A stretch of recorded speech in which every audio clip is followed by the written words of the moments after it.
We have more breaking news, this time in the tech space. Meta has agreed to a massive settlement of nearly $17 billion with a bipartisan group of 52 attorneys general. The deal centers on claims that Meta misled the public about the mental health impact of Facebook and Instagram on children. Now, as part of this deal, Meta is agreeing to new safety requirements for teens, including a 2-hour daily time limit, nighttime blocks, stronger age checks, and expanded parental controls. Meta says the framework is designed to give parents more control over how their children use the apps. Let's go live now to CBS News Money Watch correspondent Kelly O'Grady. Hey, Kelly, so what specific changes is Meta being required to make to Facebook and also Instagram under this new settlement, and just how quickly could users see those changes? So, Mugo, before I get to that, I just want to emphasize this is a huge deal. This case was already ongoing. The head of Instagram, Adam Mosseri, had testified earlier this week. So for both sides to come to an agreement, this is pretty significant. And Meta was potentially going to be on the hook for over $1 trillion. So roughly 18 billion might seem like a lot, but significantly less than that number, and certainly for a company that it makes that and many times over in a year. So to the specific changes, so you mentioned there's going to be a 2-hour time limit for folks under the age of 18 when they're able to use Facebook and Instagram. Overnight access is automatically going to get shut down between the hours of midnight and 6 a.m. Wow. The school hours, so think 8 a.m. to 3 p.m., they're going to be, I guess, a little bit quieter. Instagram, Facebook, they're going to have push notifications muted by default, so kids aren't getting distracted by those types of things while they're supposed to be learning.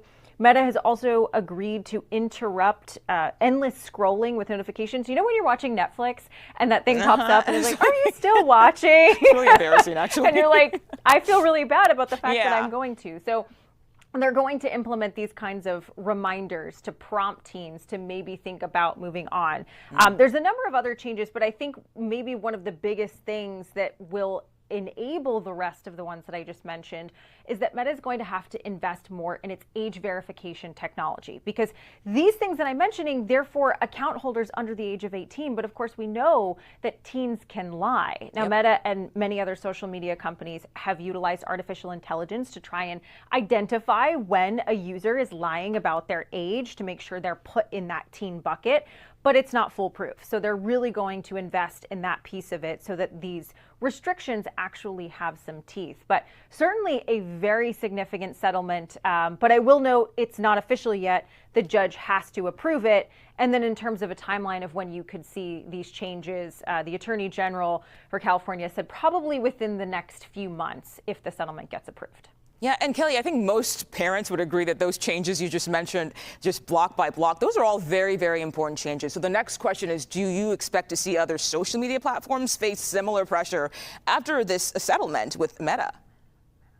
Absolutely, because you have tons of lawsuits coming against a number of other platforms like YouTube, TikTok, Snap. And so this doesn't essentially, ensure that any of those lawsuits are going to go that way. But it does provide a blueprint for one of the tech companies that they're willing to do this kind of changes and restrictions. So that might be something that you see pressured on some of these other companies. The other thing that I found really interesting, Mugo, in the fine print of this settlement is that a portion of that money, that $18 billion, 30% of it is contingent upon YouTube and TikTok agreeing to some of those same stipulations, like a 2-hour time limit, limiting overnight access.